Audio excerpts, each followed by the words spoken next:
نحمده ونستعينه ونستغفره ونؤمن به ونتوكل عليه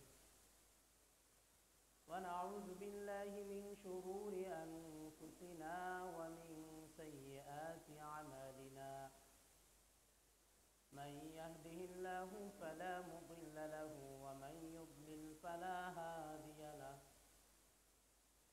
وأشهد أن لا إله إلا الله وحده لا شريك له وأشهد أن سيدنا وسندنا وحبيب ربنا وطبيب قلوبنا وأولانا ومولانا محمدا عبده ورسوله صلى الله عليه وعلى آله وأصحابه وبارك وسلم أما بعد فقد قال الله سبحانه وتعالى في كلامه المجيد والفرقانه الحميد أعوذ بالله من الشيطان الرجيم بسم الله الرحمن الرحيم يا أيها الذين آمنوا اتقوا الله وابتغوا إليه الوسيلة وجاهدوا في سبيله لعلكم تفلحون فقال رسول الله صلى الله عليه وسلم الصدقة ترد البلاء فقال رسول الله صلى الله عليه وسلم من بنى لله مسجدا بنى الله له بيتا في الجنة أو كما قال النبي عليه الصلاة والسلام إن الله وملائكته يصلون على النبي يا أيها الذين آمنوا صلوا عليه وسلموا تسليما اللهم صل على سيدنا ونبينا وشفيعنا وحبيبنا ومولانا محمد صلى الله عليه وعلى آله وأصحابه وبارك وسلم اللهم صل على سيدنا ونبينا وشفيعنا وحبيبنا ومولانا محمد صلى الله عليه وعلى آله وأصحابه وبارك وسلم الحمد لله মহান আল্লাহ রাব্বুল আলামিনের দরবারে অসংখ্য অগণিত শুকরিয়া আদায় করছি যিনি আজকের এই জুমার দিনে আমাদেরকে জুমার নামাজ আদায়ের জন্য এবং কোরআন ও সুন্নাহ থেকে কিছু কথা বলা ও শোনার জন্য একত্রিত হওয়ার তৌফিক দান করেছেন এই জন্য আমরা কালিমাতে শুকর আদায় করি আলহামদুলিল্লাহ। আজকে আমরা আলোচনা করব দান সৎকার গুরুত্ব এবং ফজিলত নিয়ে ইনশাআল্লাহ।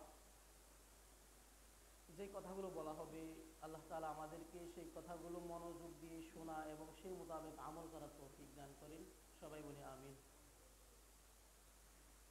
ইসলামের মাঝে ইবাদত হচ্ছে দুই প্রকারের, একটা হচ্ছে ইবাদতে বদনী বলা হয়, ইবাদতে জিসমানি মানে শারীরিক ইবাদত, আর একটা হচ্ছে ইবাদতে মালি অর্থাৎ ধন সম্পদগত ইবাদত।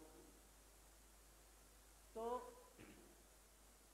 ইবাদতে জিসমানি হচ্ছে নামাজ, আমরা যে নামাজ পড়ি সেটা হচ্ছে ইবাদতে জিসমানি শারীরিক ইবাদত। আমাদের উঠা বসা হয়, বাড়ি থেকে হেঁটে হেঁটে আসতে হয়, অর্থাৎ টুকিটাকি শারীরিক পরিশ্রম হয় এই ইবাদতটার মাঝে, এজন্য এটা হচ্ছে ইবাদতে জিসমানি শারীরিক ইবাদত। এরপরে হচ্ছে সওম রোজা, রোজা রাখা সেটা হচ্ছে শারীরিক ইবাদত, ক্ষুধার যন্ত্রণা কিছুটা অনুভব করতে হয়, শরীর উপর দিয়ে যায়। আর হচ্ছে ইবাদতে মালি হচ্ছে যাকাত, ধন সম্পদ যখন নেশাব পরিমাণ হয়ে যায় তখন সেই নেশাব পরিমাণের সম্পদ থেকে যারা সম্পদটা পাবে, গরিব দুঃখী অসহায় মিসকিন মুসাফির, যেই 6 বা 7 শ্রেণীর লোকের কথা কোরআনে আল্লাহ বলছে, তাদেরকে দিয়ে দেওয়া, এটা হচ্ছে ইবাদতে মালি। আবার আরেকটা হচ্ছে ইবাদতে মালি এবং ইবাদতে জিসমানি, অর্থাৎ শারীরিক ইবাদত এবং সম্পদগত ইবাদত দুটোটাই মিশ্রিত। সেটা হচ্ছে হজ করা, বাইতুল্লাহর হজ। আপনার শারীরিকও পরিশ্রম হবে, আবার অর্থের দিক দিয়ে টাকা পয়সাও খরচ হবে। আর দান সদকা যেটা, সেটা হচ্ছে ইবাদতে বদনি। দান সদকা এটা হচ্ছে নফল ইবাদত। এটা কিরকম ইবাদত? নফল ইবাদত। এটার ফরজ ইবাদত হচ্ছে যাকাত, অর্থাৎ যাকাতের নফল যেটা, সেটা হচ্ছে সদকা। আল্লাহ হাবিব সাল্লাল্লাহু আলাইহি ওয়াসাল্লামকে একবার এক সাহাবী প্রশ্ন করলেন। আরবের গ্রাম্য একজন লোক এসে রাসূলকে বলল, ইয়া রাসূলুল্লাহ, আমি আরবের একদম গ্রাম থেকে আসছি, অনেক দূর পথ পাড়ি দিয়ে আসছি, আপনি আপনার কাছে কিছু আমল জানতে চাই, আমাকে কিছু আমলের কথা আপনি বলে দিন। মৌলিক কিছু আমলের কথা আপনি আমারে বলে দেন, যে আমলগুলো করলে, যে নিয়ম নীতি মতো চললে পরে আমি জান্নাতে যেতে পারবো। দুল্লানি আলা আমালিন, আমাকে এমন কিছু আমলের পথ আপনি দেখিয়ে দিন, ইজা আলিম তুহু আমিল তুহু দাখালতুল জান্নাহ, যখন আমি সে আপনার কথা মতো আমলটা করব, দাখালতুল জান্নাহ, তাহলে আমি জান্নাতে যেতে পারবো। তখন রাসূলুল্লাহ সাল্লাল্লাহু আলাইহি ওয়াসাল্লাম তাকে ইসলামের ফরজ যে বিধানগুলো, সেগুলোর কথা বলে দিলেন, পাশাপাশি নফল ইবাদতগুলোর কথা বলে দিলেন। আল্লাহ রাসূল সাল্লাল্লাহু আলাইহি ওয়াসাল্লাম বললেন, তুমি যেহেতু ইমানদার, ইমান আনছো, তুমি 5 ওয়াক্ত নামাজ পড়বে, 5 ওয়াক্ত ফরজ নামাজটা পড়বে। তখন সেই লোকটা বলল, আর কিছু আছে আমার জন্য, আরো কোনো ইবাদত? রাসূল বললেন, যদি চাও তাহলে তুমি নফল নামাজগুলো পড়বে, যেমন তাহাজ্জুদের নামাজ।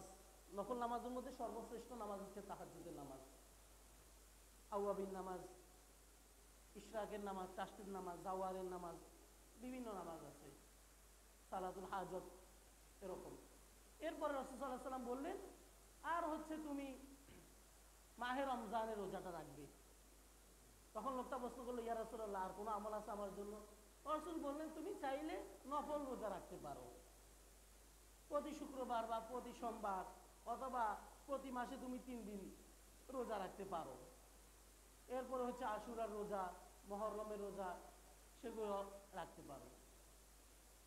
এরপর রাসূল সাল্লাল্লাহু আলাইহি ওয়াসাল্লাম বললেন যে তুমি বাইতুল্লাহর হজ করবে, যখন তোমার নেশাব পরিমাণ সম্পদ হবে, তখন তুমি, যখন তোমার অর্থাৎ বাইতুল্লাহর হজ করার মতো এবিলিটি হবে, তোমার সামর্থ্য হবে, তখন তুমি হজ করবে। তখন সেই লোকটা রাসূলকে জিজ্ঞেস করল, ইয়া রাসূলুল্লাহ, হজের ক্ষেত্রে আমার কি আর কোনো আমল আছে? তখন রাসূল বললেন, তুমি যদি চাও তাহলে তুমি উমরা হজটা করতে পারো, সেটা তোমার জন্য নফল হজ হবে। আগে হচ্ছে ফরজ। হজ জীবনে একবার ফরজ হয়। হজ জীবনে কয়বার ফরজ হয়? এটা এমন একটা ইবাদত, এটা সারা জীবনের জন্য একবার ফরজ। নামাজ 5 ওয়াক্ত নামাজ কিন্তু প্রতিদিন আপনার জন্য আসতেছে। রোজা বছর ঘুরে আসতেছে। যাকাত বছর ঘুরে আসতেছে, প্রতি বছরে বছরে দিতে হবে। কিন্তু হজ জীবনে একবার ফরজ। এরপরে ব্যক্তি চাইলে তিনি বছরে বছর করতে পারবেন, সেটা হচ্ছে তার জন্য নফল। তখন রাসূল বললেন, যদি তুমি চাও তাহলে তুমি উমরা হজ করতে পারো। এরপরে রাসূল বললেন, আর তুমি যখন নেশাব পরিমাণ সম্পদের মালিক হয়ে যাবে, তখন তুমি যাকাতটা দিয়ে দেবে। লোকটা তখন রাসূলকে বলল, ইয়া রাসূলুল্লাহ, আমার জন্য আর কোনো আমল আছে নাকি? রাসূল তাকে বলল যে তুমি চাইলে নফল সদকা, দান, খয়রাত, সেগুলো করতে পারো। লোকটা তখন রাসূল সাল্লাল্লাহু আলাইহি ওয়াসাল্লাম থেকে বিদায় নিবে আর বলল, ইয়া রাসূলুল্লাহ, আমি সেই সত্তার নামে কসম করে বলতেছি, যার হাতে আমার প্রাণ, অর্থাৎ আল্লাহর নামে আমি কসম করে বলতেছি, আপনি আমাকে যে দিক নির্দেশনা দিয়েছেন, এর থেকে আমি আর বাড়াবো না, আমি কমাবো না, এর থেকে কোনো আমি আগফর করবো না, কোনো কাটছাট করবো না, অতিরিক্ত কিছু করবো না, যেটা বেদাতের মধ্যে অন্তর্ভুক্ত হবে, ইসলামী নব আবিষ্কৃত কিছু হয়ে যাবে, এর থেকে আমি আমার কম সমে করবো না। এটা বলে লোকটা উঠে চলে গেল। তখন রাসূলুল্লাহ সাল্লাল্লাহু আলাইহি ওয়াসাল্লাম, রসুলের সামনে থাকা, রসুলের আশেপাশে থাকা যারা আসহাবে সুফার সাহাবীরা ছিল, তাদেরকে রাসূল সাল্লাল্লাহু আলাইহি ওয়াসাল্লাম সম্বোধন করে বলল যে তোমরা যদি কোনো জান্নাতি লোককে দেখতে চাও তাহলে এই লোকটার দিকে তাকাও। সুবহানাল্লাহ বিহামদি। রাসূল বললেন যদি সে যে কথাটা আমাকে বলছে সেই কথার উপর যদি সে অটল থাকে, সে কথা এবং কাজে যদি সে মিল রাখে, তাহলে সে অবশ্যই জান্নাতি। সুবহানাল্লাহ বিহামদি। তাহলে আমরা এই হাদিস থেকে জানতে পারি যে প্রত্যেকটা ইবাদতের ক্ষেত্রে ফরজের পাশাপাশি সেই ইবাদতগুলোর মাঝে নফলও রয়েছে। কি রয়েছে? নফল রয়েছে। নফল ইবাদত করলে কি ফায়দা? আর নফল ইবাদত হচ্ছে যারা ফরজ ইবাদত করে, যার জন্য যে ফরজ করে তার জন্য হচ্ছে নফল, যে ফরজের ধারে কাছে নাই সে নফল দিয়ে কি করবে? এখন আমরা অনেক সময় আমরা ইবাদতগুলো করি, নফল ইবাদতে বেশি জোরদার করি। 5 ওয়াক্ত নামাজের খবর নাই, কি বলে শবে বরাতের সময়, এরপর আবার অন্য অন্য সময় কত কিছু করে ফেলে, মনে হচ্ছে যেন তখনই সবে ইবাদত করে ফেলবে, আল্লাহকে আসমান থেকে নামাই ফেলবে। আল্লাহ তো হচ্ছে যখন বান্দা সেজদায় যায়, আর রাসূলুল্লাহ সাল্লাল্লাহু আলাইহি ওয়াসাল্লাম বলছেন যখন কোন ইমানদার বান্দায় সেজদায় যায় তখন আল্লাহ তাআলা তার একদম কাছাকাছি হয়ে যায়। সুবহানাল্লাহ। অর্থাৎ বান্দা আল্লাহ একদম নৈকট্য হাসিল করবে যখন সে সেজদায় থাকে। আল্লাহর কাছে সেটা অনেক বড় প্রিয়। একটা সেজদা আল্লাহর কাছে, একটা সেজদা দুনিয়ার সকল কিছু থেকে শ্রেষ্ঠ। দুনিয়ার কোনো কিছু এত দাম হবে না আল্লাহর কাছে সেজদা, একটা সেজদা যত দাম। তাহলে যে ব্যক্তি ফরজ ইবাদত করে 5 ওয়াক্ত নামাজ পড়বে তার জন্য হচ্ছে নফল ইবাদতগুলো, তার জন্য ফায়দা দিবে। আর যে ফরজ করে না তার জন্য এগুলো কোনো কাজে আসবে না, সেগুলো হচ্ছে তখন লৌকিকতা হবে, লোকদেরকে দেখানোর জন্য হবে। একটা হাদিস আছে রাসূলুল্লাহ সাল্লাল্লাহু আলাইহি সাল্লাম থেকে বর্ণিত, রাসূলুল্লাহ সাল্লাল্লাহু আলাইহি সাল্লামের সাথে থাকা যারা সাহাবী থাকতেন সর্বদাই, সাহাবীরা তো 2 শ্রেণীর ছিল। কিছু সাহাবী ছিল আনসার সাহাবী, কিছু হচ্ছে মুহাজির। মুহাজির মানে যারা মদিনা থেকে দেশ ত্যাগ করে, মক্কা থেকে দেশ ত্যাগ করে মদিনাতে আসছে রাসূলের সাথে, তারা হচ্ছে মুহাজির, নিজের দেশ নিজের মাতৃভূমি ত্যাগ করে চলে আসছে। আর আনসার হচ্ছে মদিনার স্থায়ী বাসিন্দা যারা, তারা কিন্তু ধনী ছিল, কারণ তারা এখানে আছে তাদের ধন সম্পদ সবগুলো নিয়ে।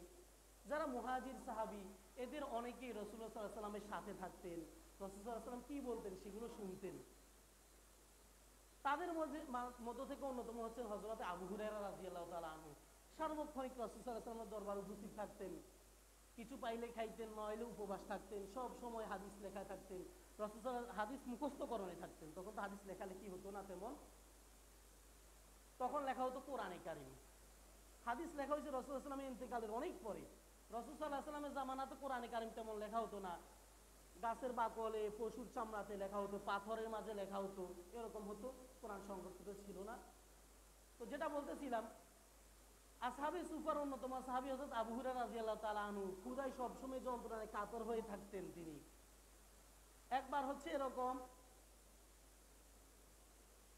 মদিনার একজন সাহাবী, ধনী একজন সাহাবী, আনসার সাহাবী, তিনি রাসূল সাল্লাল্লাহু আলাইহি ওয়াসাল্লামের দরবারে কিছু দুধ হাদিয়া পাঠাইলেন। তখন রাসূল সাল্লাল্লাহু আলাইহি ওয়াসাল্লাম এর বাসায় আসলো, দুধগুলো পাঠাইলেন। আবু হুরায়রা রাদিয়াল্লাহু তাআলা আনহু দেখলেন, তিনি মনে মনে ভাবলেন যে এখন হয়তো কিছু আমার ক্ষুধাটা নিবারণ হবে।